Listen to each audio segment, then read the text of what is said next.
सबसे पहले तो मेरे साथ जुड़े हुए सभी पैनलिस्ट, आप जो मॉडरेट कर रहे हैं, जिन्होंने इसका प्लानिंग किया, आयोजन किया, और जो भी पत्रकार साथी जुड़े, उन सभी का स्वागत है। साथियों, ये this is which hunting and vendetta politics of worst nature. बहुत ही शर्मनाक और गंदे किस्म का ये वेंडेटा पॉलिटिक्स का डिस्प्ले हो रहा है। केंद्र सरकार और दिल्ली पुलिस को मालूम है कि जो लोग सीए एनआरसी के खिलाफ सड़क पर उतरे थे, जमकर नारेबाजी किया, रैलियां की, धरने दिए, पूरे भारत में एक लार्ज स्केल डेमोन्स्ट्रेशन किए, वो सारे लोग अभी कोविड-19 की इस वक्त पे सड़क पर नहीं उतर पाएंगे। और इसी सिचुएशन का ये लोग एडवांटेज लेकर एक तरह से ये वीच हंटिंग पे, पॉलिटिकल वेंडेटा पर उतर आए हैं। मैं उसकी न केवल निंदा करता हूं, मैं मानता हूं कि ये बहुत ही डिस्गस्टिंग किस्म का सरकार का ये रवैया है। जिस प्रकार से सारे स्टूडेंट्स लीडर को टारगेट किया गया है, जैसा कि साथी साई बालाजी और कन्हैया दोनों ने बताया कि ये केवल पढ़ाई करने वाले लोग नहीं, पढ़ाई करने के साथ साथ अपने डेमोक्रेटिक राइट के लिए, और न केवल अपने, पूरे देश के जो भी गरीब, पीड़ित, शोषित, वंचित समुदाय के लोग हैं, उन सबके हक और अधिकार के लिए बात करने वाले वो लोग हैं जो आइडियोलॉजिकली एंटी आरएसएस और एंटी बीजेपी है। तो उनकी जो भाषा है, उनकी जो कंटेंट है, वो जिस आइडियोलॉजी के साथ सरोकार रखते हैं, उससे बहुत लंबे वक्त से आरएसएस और बीजेपी को परहेज था, तकलीफ था। और यही स्टूडेंट सारे लीडर सीए एनआरसी का प्रोटेस्ट हो, दिल्ली में होने वाले दूसरे जो भी डेमोक्रेटिक प्रोटेस्ट हो, उन सब में बढ़ चढ़कर हिस्सा लेते हैं। तो अभी वो पुलिस को, सरकार को मौका मिला है कि वन बाय वन सबको टारगेट करके उन सबको जेलों में डाला जाए। तो ये बहुत ही गंदे किस्म का वेंडेटा पॉलिटिक्स हो रहा है। दूसरा, मानता हूं कि ये प्रेस कॉन्फ्रेंस केवल जिनके ऊपर यूएपीए लगा है उनके लिए ही नहीं, साथ में ये साथी खालिद सैफी के लिए भी है, डॉक्टर कफील खान के लिए भी है, अखिल गोगोई के लिए है, डॉक्टर आनंद तेलतुंबड़े के लिए है, सुधा भारद्वाज के ऊपर है।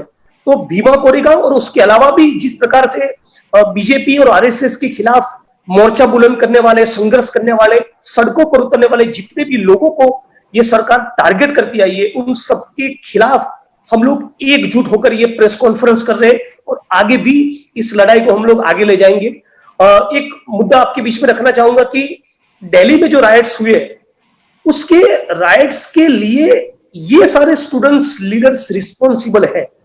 ये सारे स्टूडेंट्स लीडर्स का ये कॉन्स्पिरेसी है, ये कहना that itself is a conspiracy planned, hatched and executed by our government।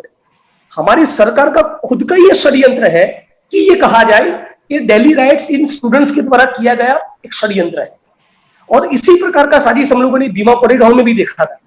Bhima Koregaon में जो मुकदमे दर्ज हुए, उसके पहले प्राइम मिनिस्टर ऑफिस के साथ जिनकी ठीक ठाक बनती है, ऐसे 2-3 चैनल में लगातार 72 घंटे तक, 3 दिन तक कुछ लोगों के खिलाफ लगातार एक तरफा कैंपेन होता रहा कि इन लोगों ने इतने खतरनाक प्रोवोकेटिव स्पीचेस दिए हैं।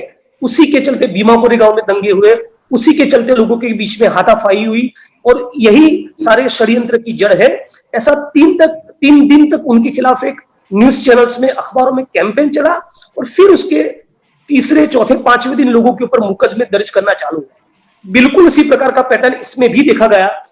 पहले अमित मालवीय का 3 मार्च को एक ट्वीट आता है, फिर बीजेपी का आईटी सेल पूरे मामले में ट्विटर स्टॉर्म, ट्विटर ट्रेंडिंग करवाता है, और फिर 6 मार्च को एक डिजाइन के तहत एफआईआर होता है। तो निर्विवाद तौर पे ये बहुत ही एविडेंट है, बहुत साफ साफ दिख रहा है कि ये केंद्र सरकार की खुद की अपनी साजिश है कि दिल्ली राइट्स में जितने भी सीए और एनआरसी के खिलाफ लड़ने वाले लोग थे, और वैसे भी जिन एक्टिविस्टों से, जिन एकेडमिशियन से, जिन स्कॉलर से, जिन स्टूडेंट लीडर से हमको दिक्कत होती रहती है, जो हमारे खिलाफ लगातार मीडिया में बोलते हैं, सोशल मीडिया में बोलते हैं, सड़क पर मोर्चा बुलंद करते हैं, जी, जो एक anti BJP, anti RSS position रखते हैं, उन सबको वन बाय वन, बारी बारी करके सबको जेल में डालने का एक बीजेपी आरएसएस का ये षड्यंत्र है। और गौरी लंकेश की हत्या के बाद जो चार्जशीट हुआ, उसमें इस बात का भी जिक्र है कि जिन लोगों ने उनकी हत्या की थी, उनको जब रिमांड पे लिया, उनका जो इंट्रोगेशन और इन्वेस्टिगेशन हुआ, तो उन्होंने करीब करीब 50 उन लोगों का लिस्ट दिया था जिनको आरएसएस और बीजेपी के लोग मार देना चाहते थे। तो हमारे मुल्क की ये मौजूदा किनको जेल में डाल देना है, किनके ऊपर फर्जी मुकदमे करने हैं और किनको एलिमिनेट कर देना है, इन सबका लिस्ट रेडी है। तो पूरा मैं कहूंगा एक तरीके से what is being unleashed is nothing short of fascism, और मैं उसका बहुत ही कड़े शब्दों में निंदा करता हूं। मैं इन सारे स्टूडेंट्स लीडर के साथ हूं, चाहे वो मीरन हैदर हो, आसिफा हो, सफूरा हो, खालिद सैफी हो, डॉक्टर कफील खान हो, डॉक्टर आनंद तेलतुंबड़े हो, अखिल गोगोई हो, इशरत हो, उमर हो, और इन सारे साथियों की ओर से मैं ये कहना चाहता हूं कि हम सब वो लोग हैं जो इस मुल्क के गरीब जनता के लिए सचमुच में कुछ करना चाहते हैं, इस मुल्क के कॉन्स्टिट्यूशन को बचाना चाहते हैं, फांसीवाद में से इस जनता को कुछ रिलीफ मिले, इन सब के लिए हम लोग लड़ रहे हैं। बावजूद उनको इस प्रकार से टारगेट करना ये बेहद ही शर्मनाक है। दिल्ली के जो राइट्स हुए इसमें कम से कम 50 से ज्यादा लोगों की मौत हुई। तो वो जो दंगे हो रहे थे इसमें लग रहा था कि जिस प्रकार से एक ऑर्गेनाइज्ड तरीके से पूरी कुछ टुकड़ी, कुछ टीम लोग बनाकर निकल रहे थे, कि ऐसा लग रहा था कि मानो वो किसी मास स्केल मॉब लिंचिंग के लिए निकले हो, और हमारी सरकार, दिल्ली पुलिस उस पर कुछ कार्रवाई नहीं कर रही थी। जिस प्रकार के स्टेटमेंट अनुराग ठाकुर, कपिल मिश्रा वगैरह ने किए हैं, बहुत ही प्रोवोकेटिव कम्युनल नेचर के वो सारे स्पीचेस है, उनके वीडियोस अवेलेबल है, सोशल मीडिया में भी बहुत वायरल हुए, मेन स्ट्रीम के अखबार ने और न्यूज चैनल्स ने उसके ऊपर स्टोरीज पब्लिश किए, बावजूद उसका कॉग्निजेंस लेकर एक भी मामले में गिरफ्तारी नहीं करना और प्रेग्नेंट जो स्टूडेंट्स लीडर्स है उनको जेल में डालना, मुझे लगता है कि गुजरात मॉडल है। मस्जिद में किसी ने झंडा लहरा दिया, उसके खिलाफ कोई कार्रवाई नहीं हो रही है।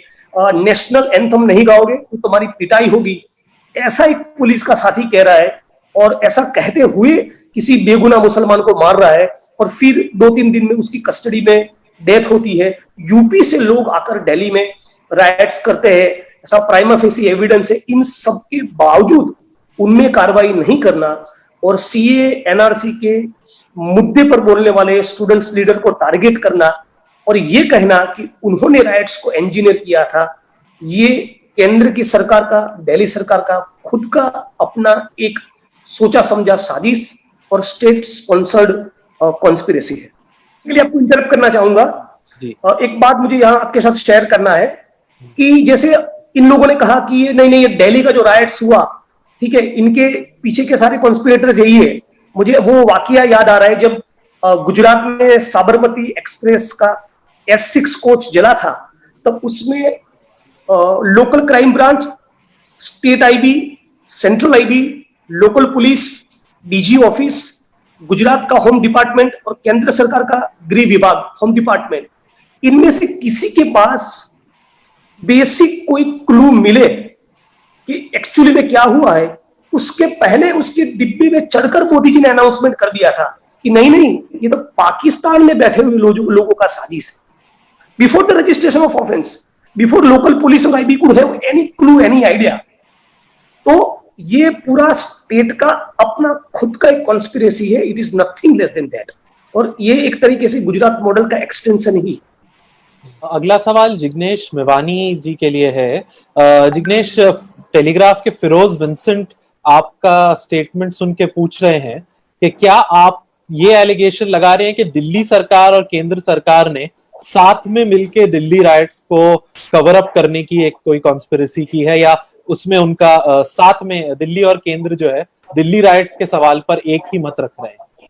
जिग्नेश, देखिए, जो भी साथियों का गिरफ्तारी यूएपीए में हुआ है या ये अभी दूसरे नताशा वगैरह साथियों की गिरफ्तारी हुई, इनमें से किसी के खिलाफ, या फिर वो चाहे खालिद सैफी, डॉक्टर कफील खान, डॉक्टर आनंद तेलतुंबड़े, अखिल गोगोई, उनमें से किसी के खिलाफ, मैं बतौर लॉयर भी कह रहा हूं, बतौर एक्टिविस्ट या पॉलिटिशियन नहीं, बतौर लॉयर, कोई प्राइमा फेसी एविडेंस नहीं है, बावजूद उन सबको जेल में डाल दिया है। तो कोई भी एविडेंस न होने के बावजूद यदि आपको और हमको जेल में डाला जाता है तो उसका भी कोई कारण रहता है। तो वो क्या कारण है? Upon whose instruction and with what motive these people are arrested? That is the question. उसका सीधा जवाब यही होता है कि तो सरकार का ही कॉन्स्पिरेसी है। तो सवाल ये हो रहा है कि कोरोना की क्राइसिस के वक्त आपका प्रायोरिटी क्या होना चाहिए? फूड कॉर्पोरेशन ऑफ इंडिया के गोदामों में जो 77 मिलियन टन अनाज आज भी भरा पड़ा है, उसको जनता के बीच में अनलिश करो, फासिज्म को अनलिश मत करो। आपकी प्रायोरिटी क्या है? अभी ये मैं जो आपके साथ संवाद कर रहा हूं, अभी किसी ने मुझे व्हाट्सएप में एक मैसेज भेजा है कि ये मुद्दा भी उठाइए। महाराष्ट्र की जेल में जहां पर साथी आनंद तेलतुंबड़े अरेस्टेड है, वहां 3 लोग कोविड-19 होने के चलते उनकी मौत हो गई। इस वक्त पे भी आप पॉलिटिकल प्रिजनर्स को नहीं छोड़ रहे। मीनिंग कि सचमुच there is something seriously wrong with your intention. This is indeed in my view a conspiracy on the part of the government.